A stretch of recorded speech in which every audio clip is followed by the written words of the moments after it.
Welcome everyone to my webinar on SOLIDWORKS Simulation, where we'll be talking about parametric versus topology optimization type studies.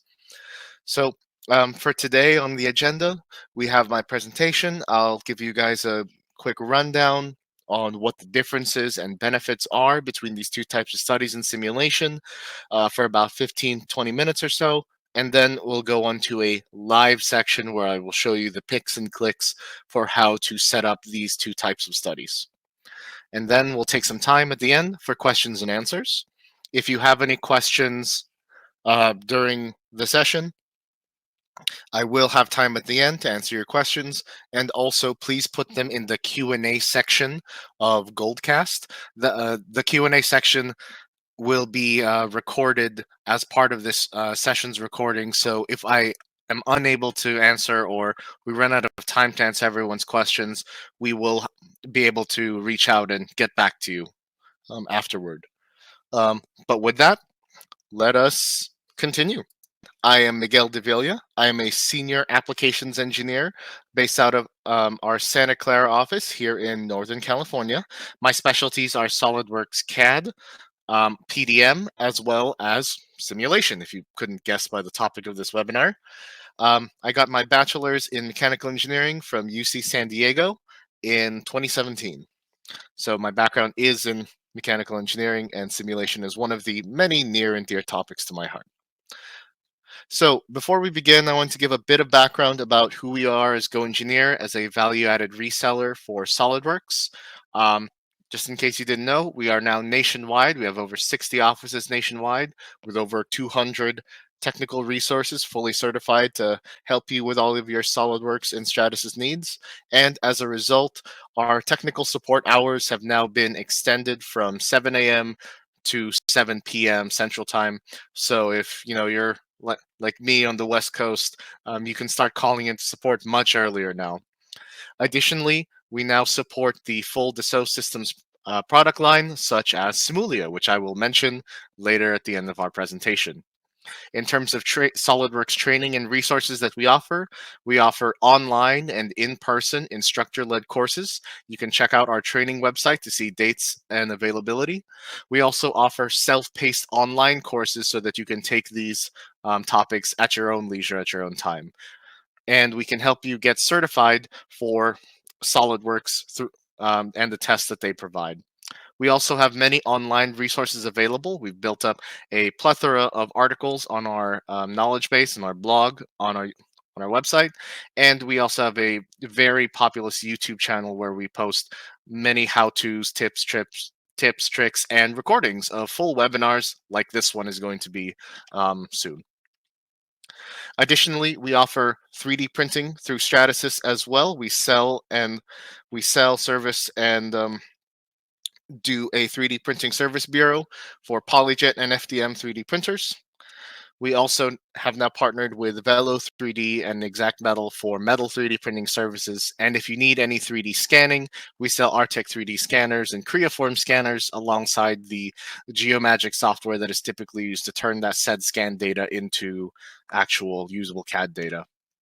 If you're interested in any of these resources or learning more about GoEngineer and what we offer, feel free to use these QR codes on the screen to sign up for our newsletter, check out our training calendar, our YouTube channel, as well as our community board where you can have discussions and get support for SOLIDWORKS. I'll leave this up for just a moment more, and then we will go ahead and continue with the rest of the webinar.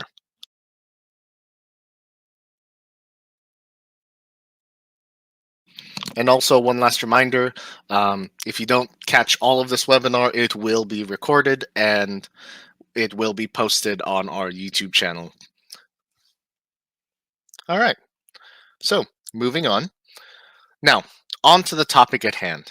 Parametric optimization studies versus topology optimization studies. What are these two types of studies? What are they good for? What are their pros, cons, strengths, weaknesses?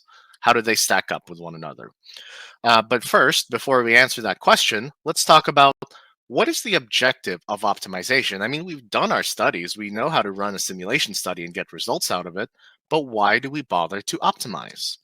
Well, number one, We might be wanting to change our design and improve or maximize certain desirable aspects of it, such as its overall stiffness, its or a natural frequency that it resonates at.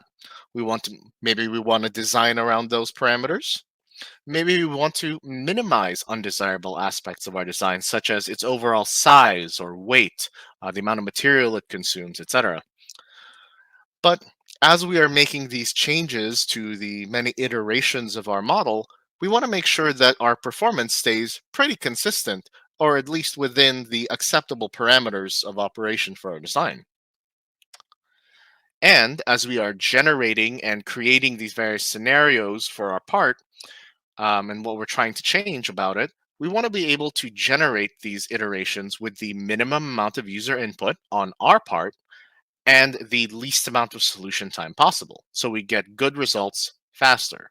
And once we get all of these myriad results, we want to be able to look at them in an easy way and identify trends in our results that tell us, hey, if I change this part of my part, then this aspect of its performance will go desirably up or down. So those are our goals when it comes to optimization. We're going to focus around that as we discuss these tools. Now, with respect to what you have at your disposal in SOLIDWORKS Simulation, in your simulation license, first we have design studies. This is a feature that is available in SOLIDWORKS CAD itself, independent of simulation, and is fully compatible with all levels of simulation licenses, be they Sim Standard, Sim Professional, or Sim Premium. Then we actually have our parametric optimization studies, which are a feature that is only available in SOLIDWORKS Simulation Professional and Premium. Finally, we have our topology optimization studies, which are available in only SOLIDWORKS Simulation Professional and Premium. Now, let's talk about that design study. What is it and what is it for? Well, in terms of its capabilities, the design study feature allows us to generate and automatically run as a batch multiple geometry and simulation setup scenarios. Maybe we want to vary the thickness of a given feature or alter the prescribed displacement that we have in our fixtures. All of that can be controlled and run through a design study. We can iterate through multiple values of those parameters. As a result, they tend to be extremely versatile. As long as it is a number or a parameter in your part or your design that is a feature dimension or a sketch dimension or even a numerical value in your simulation setup features, be they in parts or assemblies, a design study is capable of touching it. Sensors are another feature heavily used by design studies that can be used to look at a given parameter or output of a simulation study that we might be interested in, such as the overall displacement of a feature or perhaps the maximum stress in our overall simulation study. And they can perform simple pass fail checks. If we say, hey, if this is above this value, it's bad. If it's below this value, it's good, for example. And finally, this design study is not something that is a simulation study on its own. It's actually linked to and runs on existing simulation studies. Be and it is thus compatible with all simulation study types, be they linear statics, dynamic studies, nonlinear, frequency analysis, etc. All of these are compatible with a design study. But the key thing to remember is that the design study cannot and does not run on its own. Um, Henceforth, we should discuss some limitations. We are entirely at the mercy of existing model features and dimensions. We cannot make any new features during this design study. We can only manipulate values that are already there. We also cannot choose values into this design study that are bad, meaning they cause rebuild errors in our model. I'm sure everyone here has accidentally put a value for a cut or a fillet that is just too large for the existing geometry, and thus SOLIDWORKS throws up a rebuild error, and suddenly your whole part's red and yellow. Um, the, we cannot put in nonsensical values, so make sure to test your values before you feed them into a design study. Speaking of which, we are limited to discrete values, meaning we have to dictate what values in each scenario a design study ought to be using. It cannot choose a value for a given parameter for us. And finally, the solve times for a design study tend to be dependent on your input studies. If you're feeding it a bunch of linear static studies with a very simple mesh, it's going to run really, really fast through each iteration. But if you feed it some nonlinear dynamic studies with a very complex mesh with sets of with very interesting and complex interactions, it's going to take a lot longer because, again, it's running the same type of study over and over again. The best way you can think about it is if a user is able to manually do it themselves, you can automate it in a design study. Now let's talk more specifically about those variables I mentioned. Think of these as your independent variables in your study. These are user-defined ranges for model geometry that the study will then iterate through. We can do a range with a step value, or we can just call out numbers themselves. Both of these are perfectly valid. But the important thing here is that we prescribe what these values are to the solver.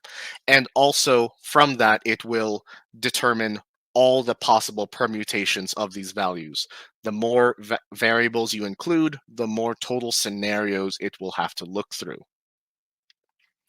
Then let's take a look at so-called sensors and constraints.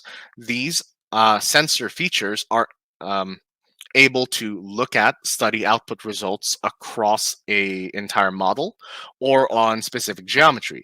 If it is a simulation property such as stress or displacement, or perhaps it's a solid property or mass property like mass, or an aspect of size like volume or bounding box area.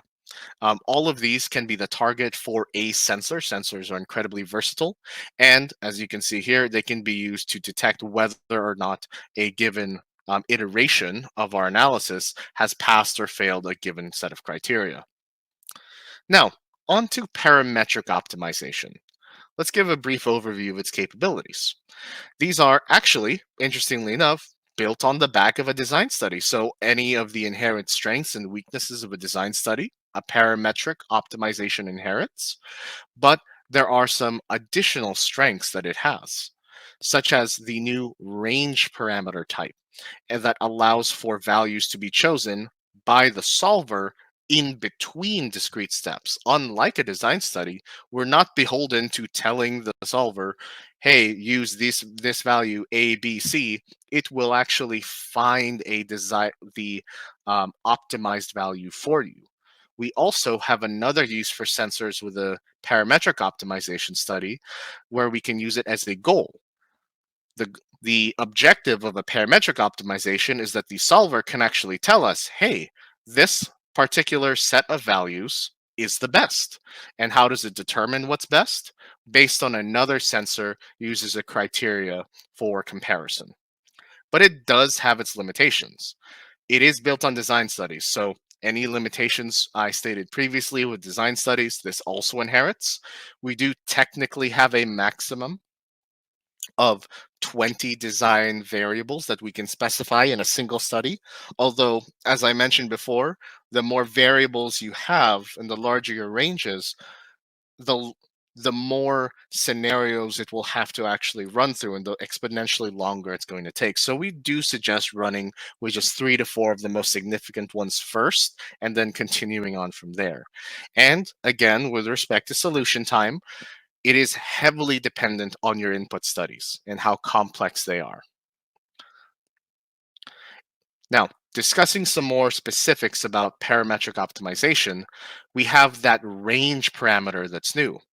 The range parameter, unlike with a design study, all we need to do is specify the minimum and maximum values that are actually possible for this dimension or parameter. The solver will then figure out, hey, how many steps do I do? And what is the ideal value within this range. Constraints are sensors once again, where we can we can use these to help the solver figure out which is best and outright reject clearly bad results. We're going to see an example of this later. Um, Common applications for constraints are saying, for example, with our newly modified geometry, we want to make sure that the maximum stress experienced is less than the yield strength of the material, for example. Goals are that third use for sensors that I mentioned earlier, where where it's going to use this goal to compare the different successful iterations to decide which one of these is actually best. In terms of the results, much like a design study, we get a full table view of all the different permutations of the variables that we feed into it, one of which is actually an interpolated optimal result, which we can then click on and apply directly to our model. It feeds that information directly into the model, and because it's a design study, it's based on the back of a design study. It actually runs the full study in the background to get these results. We have full access to 3D plots, as well as post processing as if we had run this particular study with these values on our own as users. Moving on to topology optimization. In terms of its capabilities, one of its biggest strengths is that it's not limited to manipulating existing features and dimensions within our model itself. It can actually remove material wherever it wants, based on the mesh, but we'll get to that later.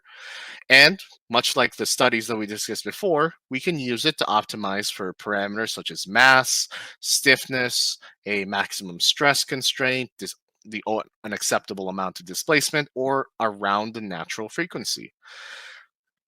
We do still have controls, though, to determine where the solver can choose to take away material. Geometry controls allow for better manufacturability as we affect the strategy.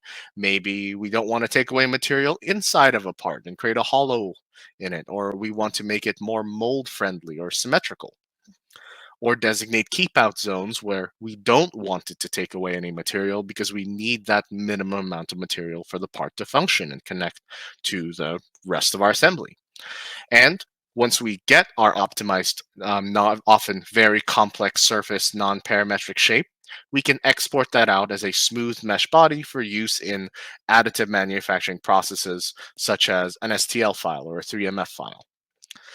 Additionally, if you would like to use the optimized shape as a guide for how to inform your other features as you parametrically model your part further, you can overlay it onto the model itself as a type of visual filter. But a topology optimization does have its own limitations. We can only use this on single parts, and that's the big thing, single parts only. We can't use this on assemblies or parts within assemblies, just like we can with a design study or a parametric optimization, respectively. We are also only limited to linear statics. So if you're trying to analyze something that is nonlinear or is a dynamic type of study, we can't do topology optimization in that scenario. Additionally, while the topology optimization is great at taking away mass in creative ways, it cannot add material to our overall design. So it's often best to start with a very big, chunky model to make sure that it has a lot of room to play around with its different strategies for removing material. And finally, topology optimization studies tend to be very solver time heavy.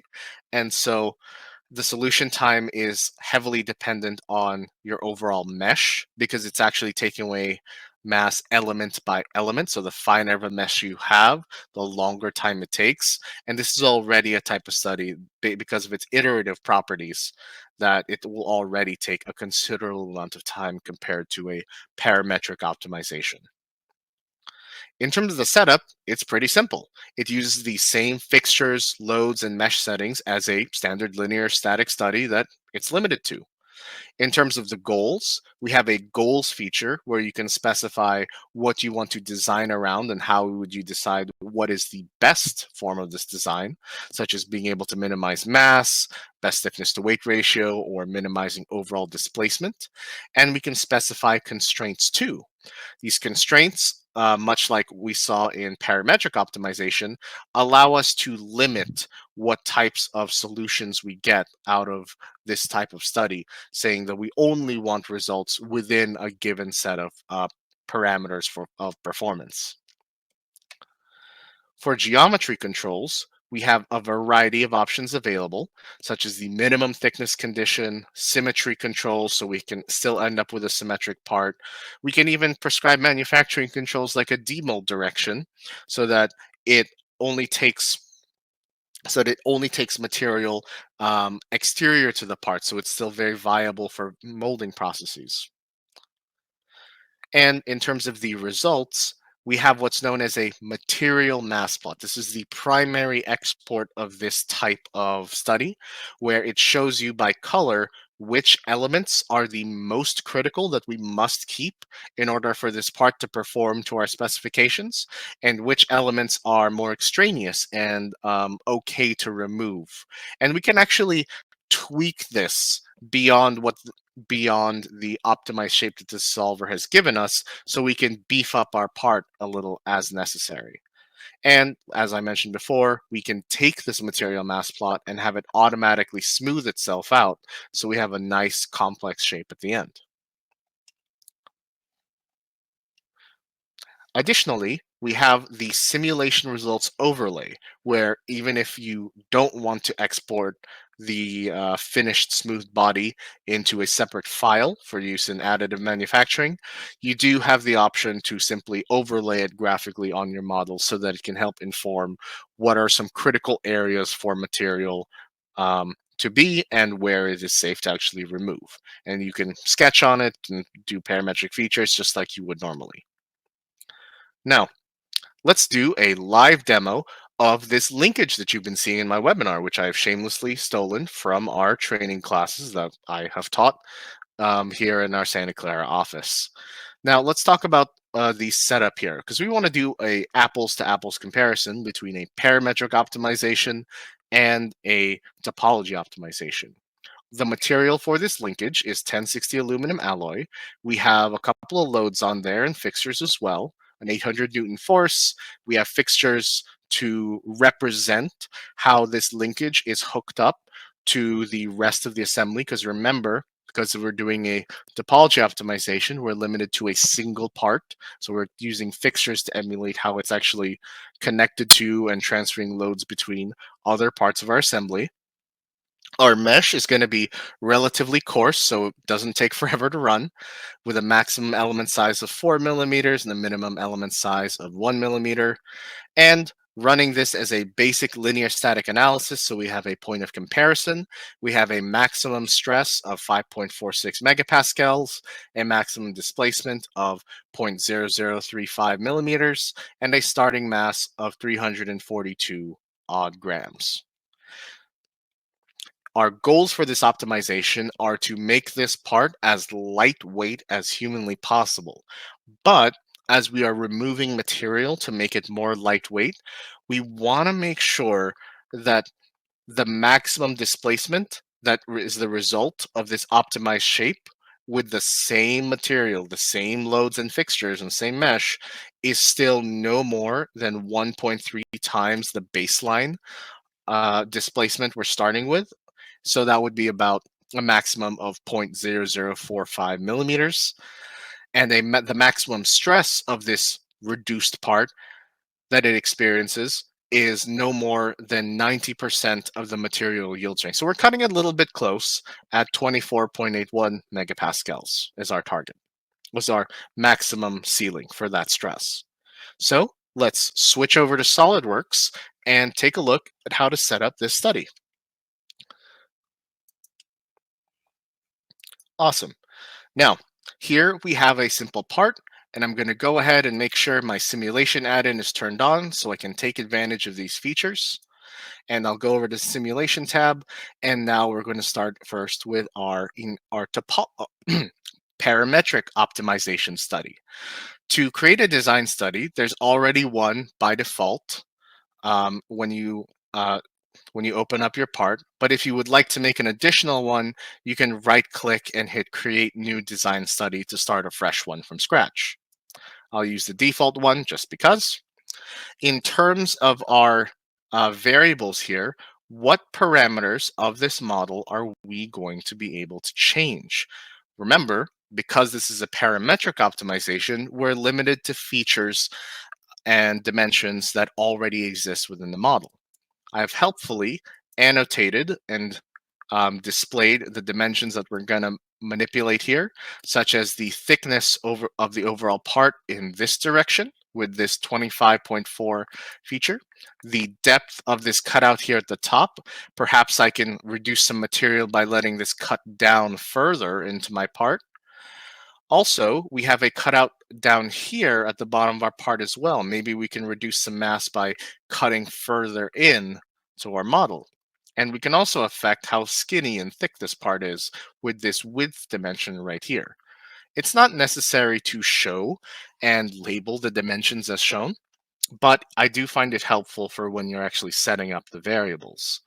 Now, very importantly, what separates a design study from an optimization study or a parametric optimization is this checkbox right here.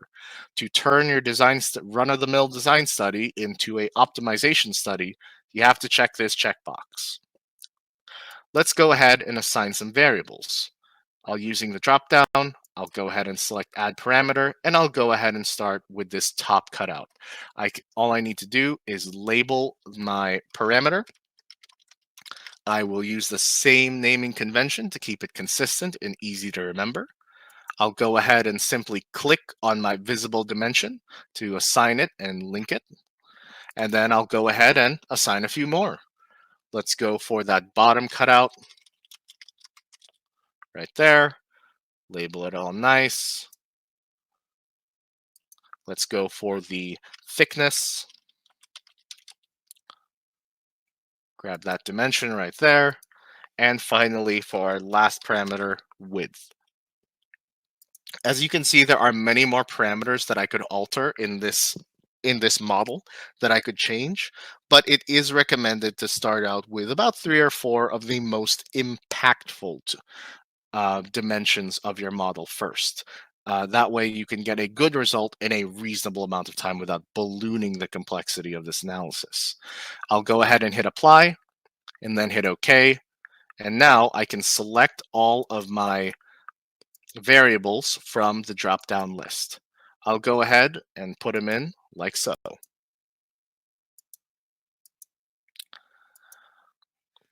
Now, the key feature of a parametric optimization is the range parameter. We need this range parameter to really take advantage of our parametric optimization study. I'll go ahead and switch this all to the range option. And now let's put in some values for what these features could be and how they can change. For this top cutout, there's no point saying I want it to be smaller because that'll just add mass. I want it to be larger than what it is so that I can remove more mass. So I'll set the minimum to 12.7 and the maximum to 60. For the bottom cutout right here, we'll go ahead and say it can grow from 40 as its baseline to and up to 55. For the thickness of this feature at the top, let's say perhaps I want to be a bit tricky and say it can actually get smaller than this current value. And maybe if I get smaller in thickness in this direction, maybe I can make it up for by taking away more material here in the middle. So for the thickness, I'm going to go ahead and specify a minimum value of 20 and a maximum value of 35. Maybe if it grows here as well, I'm going to maybe gain a little bit of mass, but maybe I can cut out more down here at the bottom and in the overall width. So all options are welcome. And for our width, we're going to say it goes from 35, smaller than its current size, to potentially as great as 75. Maybe if we grow a bit in this direction, we can cut a little bit more in the middle safely. Now, if you're wondering where I got all these values, remember that we are still beholden to SOLIDWORKS modeling here. I cannot put in nonsensical values that will cause this model to break with rebuild errors. And I have a little post-it here because I tested all these values earlier to make sure that none of them and their extremes would actually cause any rebuild errors in the model. So that's where I'm getting these values from. Moving on, let's scroll down here to our constraints and goals. Starting with our constraints, we're going to go ahead and add a sensor. We're going to use this sensor to reject any results that are greater than the maximum allowable stress we stated previously. I'll go with simulation data. Our data quantity will be stress, though any property of a simulation analysis is valid here, everything from displacement to velocity and acceleration to actual forces. I'll go with the equivalent stress, just to make things simple. My desired units will be in megapascals, and I'll set it to search across the entire model, though you are able to have it search across a specific entity or region as well, if you like. I'll go ahead and add an additional sensor, this time for the maximum possible displacement. I'll use resultant displacement here and have it in millimeters. That way we can check to make sure it is not the maximum displacement of any iteration, or any successful iteration, I should say, is never greater than 0.0045 millimeters. Now, very importantly, this is how we will reject bad results. We want to make sure everything is above board here. So for sensor 1, our stress constraint, we're going to say, hey, we want to make sure that the stress of any successful iteration is less than our maximum of 24.81 megapascals that we mentioned previously. Similarly, for our displacement constraint, we want to make sure it is less than our maximum allowed value of 0.0045. Finally, we're going to go ahead and create one final sensor using the goals section dropdown to add one that looks at the overall mass of the part. Here, we can choose to minimize, maximize, or set a value that is closest to. That way, we can identify and evaluate which of the successful iterations is the best one, in quotes. And now, all we have to do is hit run to begin this optimization study. And because of time reasons, this runs for quite a while. I won't be running it right this moment. We'll be jumping to a next example. But before I continue, I want to bring attention to the study properties here with design options. You can actually change how many steps it's going to look through within these ranges through the design study quality option. If you want fewer iterations, you can set it here with fast results, but if you use high quality, it'll run through more iterations in your design study. And the result will be a table view of all the possible iterations and the optimal value that it has selected. Now, moving on to a topology optimization study setup. It is a new study type, so we can go ahead and hit new study right here on the simulation tab, and we simply select topology study right from here. If you have different licenses for simulation, make sure you are pulling a license for simulation that has topology in it, such as Simulation Professional and Premium.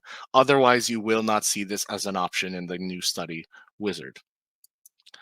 Now, to make this an apples to apples approach, I have helpfully already pre-run a simple linear static analysis with all my desired materials, fixtures, and loads that I was already using for my design study, which was linked here under our constraints. Please do keep in mind, if you are looking across multiple studies here in your design study to compare and use results from, make sure you select them from the drop-down list here on your constraints. I've already done so because this is the only valid study in my part.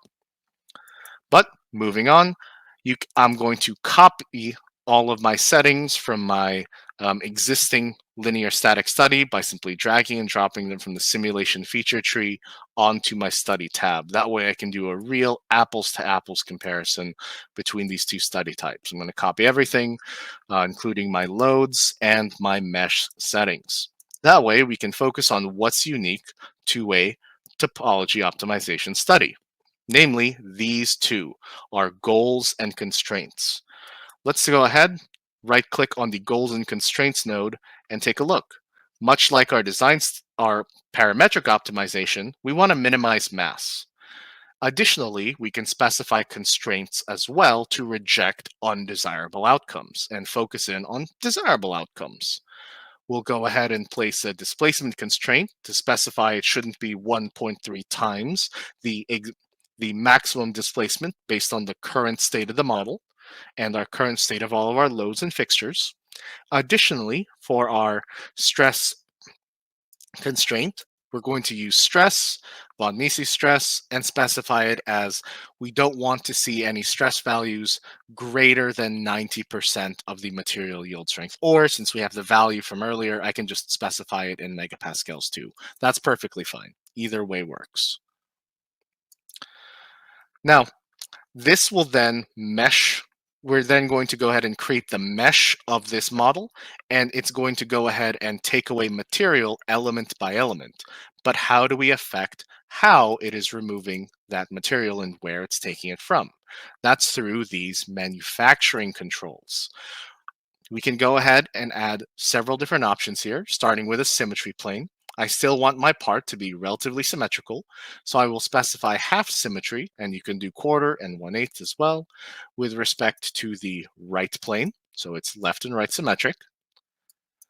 Additionally, I will go ahead and specify thickness control, or in this case, preserved regions would be more appropriate. Preserved regions allow us to select surfaces in our model so that the solver does not take material on and around those surfaces. We can even specify a preserved area depth to designate a keep out area, so to speak, around these surfaces. And I'm going to need a minimum amount of material here for some post machining that will be done on the part, as well as some threads that need to be done. Additionally, we can specify a minimum thickness control if we want to. We don't need to in this scenario, but I will go ahead and apply a demold direction. That way it takes away material with respect to the orientation of this axis right here, imagining that I have two halves of a mold decor in the cavity coming in this direction. That way I still have a very manufacturable part. I'll choose the mid-plane option, just like so. Now, on to meshing the study. And you can see that with my settings, it is a very coarse mesh. And this will still take a decent amount of time to run.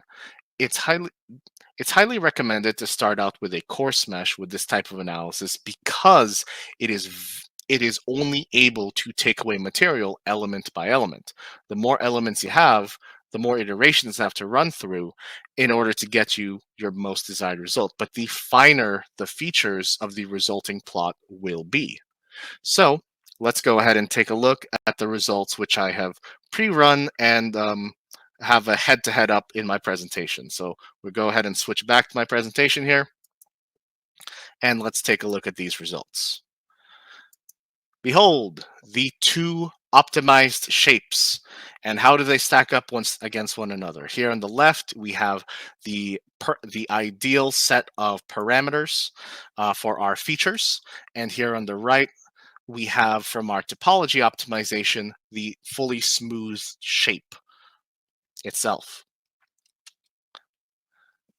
Here are some basic stats that we can use to compare the two models. Again, keeping in mind that we have maintained the identical mesh, loads, fixtures, and additional constraints. Our original study had a mass of 342 grams. Our parametrically optimized shape has a mass of 240, so that's a significant weight reduction. And our topology optimized shape had an even greater reduction in mass, clocking in at about 55 grams. In terms of the max stress each part is is experiencing under the same loading conditions. We have 5.46 megapascals as our baseline, 5.43 with our optimized shape, so it's doing really well there parametrically. And our topology optimization, because it reduced so much material, it is climbing really close up there to our maximum allowed limit of 24.8. But that's still just shy under the limit that we prescribed, so that's still fine. In terms of our max displacement, we have very comparable results across the board. 0035 is our baseline, 0039 for our parametrically optimized result, and 0036 for our topology optimized result. So very comparable there.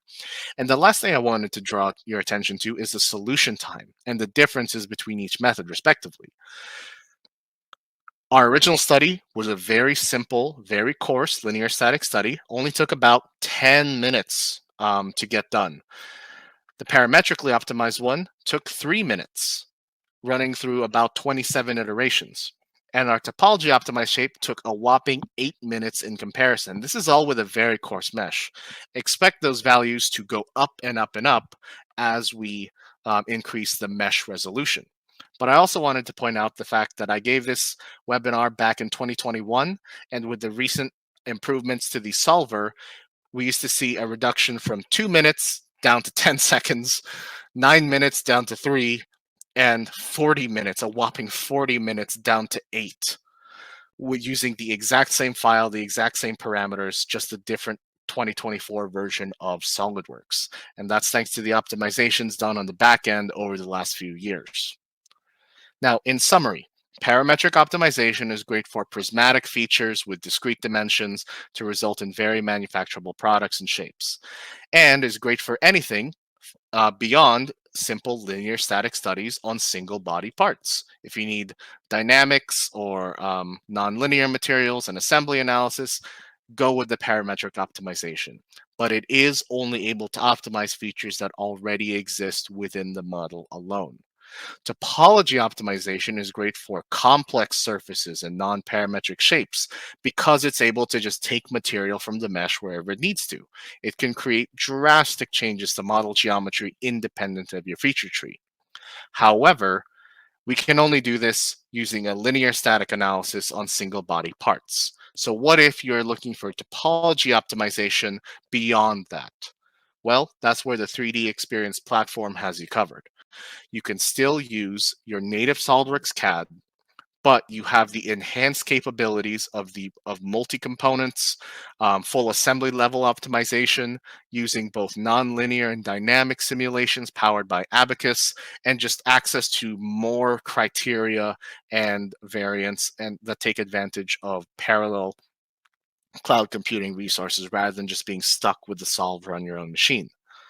If you're interested in learning more about these 3D Experience roles and features, you can check out an article on our website for which goes over all the options that you have on the 3D Experience platform, particularly with Simulia that I name dropped earlier. And we also have a lovely little product matrix to help you figure out which package and which solution is the right for you in the platform. And I will also mention that we have several promotions going on right now for SolidWorks and simulation, and your account manager will get to you with those and reach out to them if you're interested after this presentation. Now, let's take a moment for questions and some best practices. So number one, please run your initial studies first. If your study will not run even once, you can't really optimize it. So make sure it works initially under the initial circumstances. If you're using parametric optimization, start with 3 or 4 variables first before you expand that. And when using a range, don't bother undershooting because that's only going to give you bad results that you're going to reject anyway, just wasting solution time there. If you're using topology optimization, start with a much chunkier model than you need so it has plenty of material to work with in the mesh in terms of where it can remove, and do take advantage of additive manufacturing technologies like 3D printing to handle all these complex shapes. And I'm going to leave these tips and best practices on the screen while we take some time for questions and answers.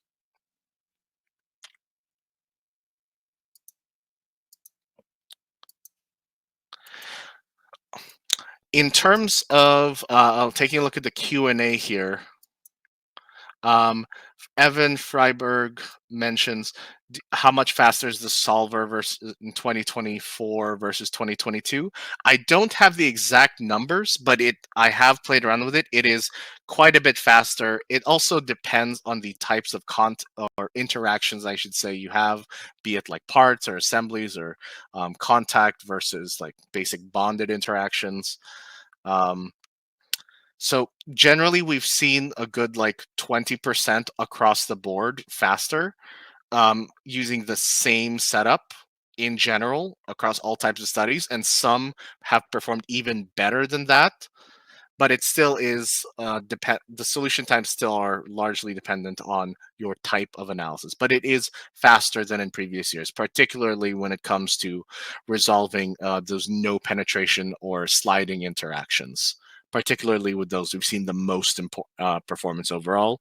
Additionally, with meshing as well, the blended curvature mesher has seen a number of improvements over the past few years and is actually way faster at meshing assemblies and creating good looking, even regularly spaced meshes than either the curvature based or standard mesher, respectively. So that's why it's actually the default now in, I think, 2023 moving forward. In terms of the Q&A, in terms of the machining types for parts, parts certainly, very certainly for the complex surfaces, quite a bit. Which is why if you're looking for easily machinable features, parametric optimization really is the way to go. But we've had a number of customers really take advantage and leverage the capabilities of additive manufacturing because they can handle complex surfaces much more freely than traditional subtractive manufacturing. If you have any questions, please do drop them in the Q&A section rather than the public chat. That way we can get back to them later.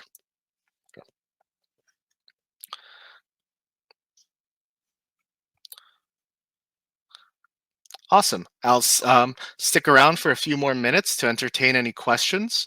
My contact information is in this webinar, I believe, the webinar description, and you will also get this recording after I've done processing it and uploaded it to our YouTube channel.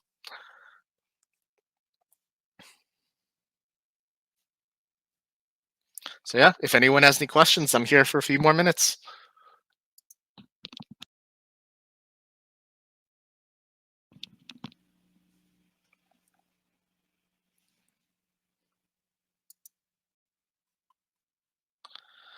Oh, yes, yes.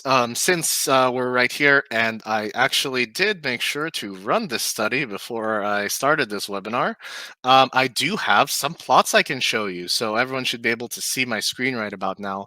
This is the optimization study that I used to grab pictures for the presentation. This is the material mass plot that I was talking about earlier. That is the primary output of the optimization study. And if I go ahead and edit this, there are a few parameters that we can actually change that I didn't have time to go into, namely the showing the material mass plot right here. Let me hide that real quick. Let me show that real quick, I should say. So as I mentioned, it will show you what material is quote unquote okay to remove and less impactful to performance versus stuff that we have to keep based on our manufacturing controls and like what's necessary for the structural integrity of the part. And we can actually use this slider to say, hey, maybe I want to make it a little more lightweight. Like let's keep taking, and we can creep in more into the bones of this model to see like, oh, this is where the most critical material is versus, okay, let's chunk this sucker up a bit, put it on the heavy side, and you can see it's including more of the initial mesh. And based on where you have this, you can then calculate the smooth mesh like so. It'll take a moment. And depending on the number of cycles you want to run it through, you can get it to be a lot smoother or a lot coarser. There's not too many more controls beyond this, and it is still dependent on the initial material mass, but by playing with these two, you can often get a much better result. And if you want to go with just what the solution has prescribed, you can just hit default and it'll set everything back to the way it was.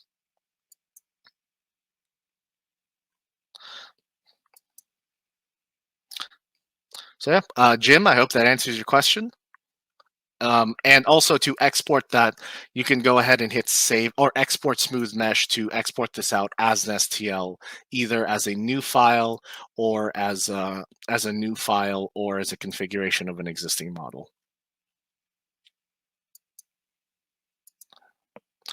Any other questions?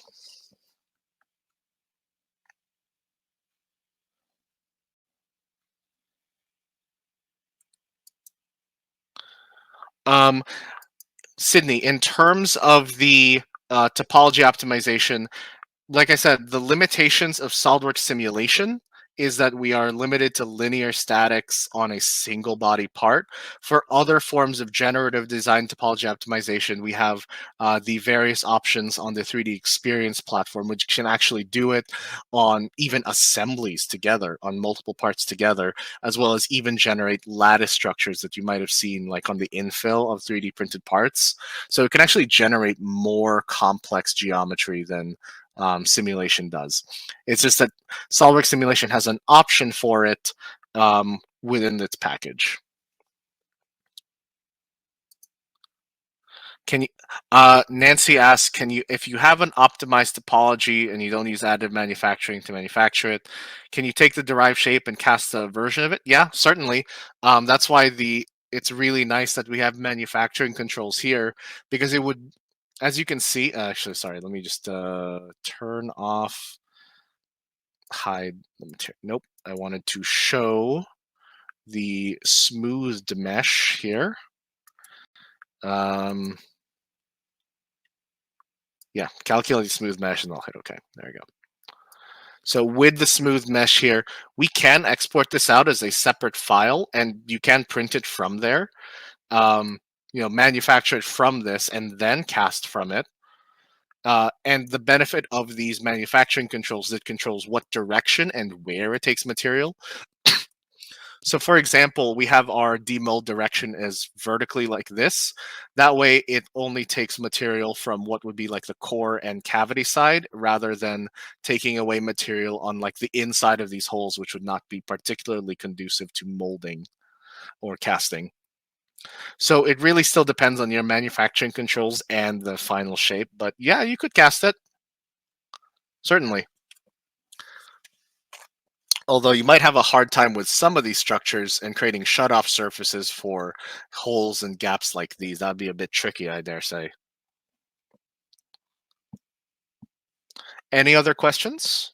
Happy to entertain.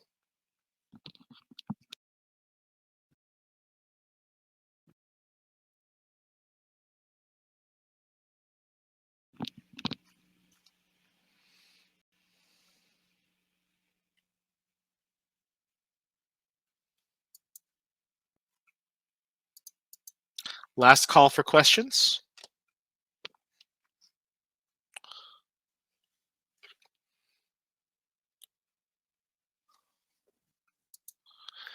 Oh, Nancy asked, can you take baseline outlines and create parametric geometry for it? Certainly, certainly. So, for example here, Nancy, real quick, I'm back to my parametric model. As I mentioned, you have the option for a simulation display where you can actually overlay that 3D optimized shape on top of your model right here and use it as a little visual guide for maybe how you want to orient your cuts like so and benefit from still a very parametric design philosophy while getting guidance from the actual topology optimized shape.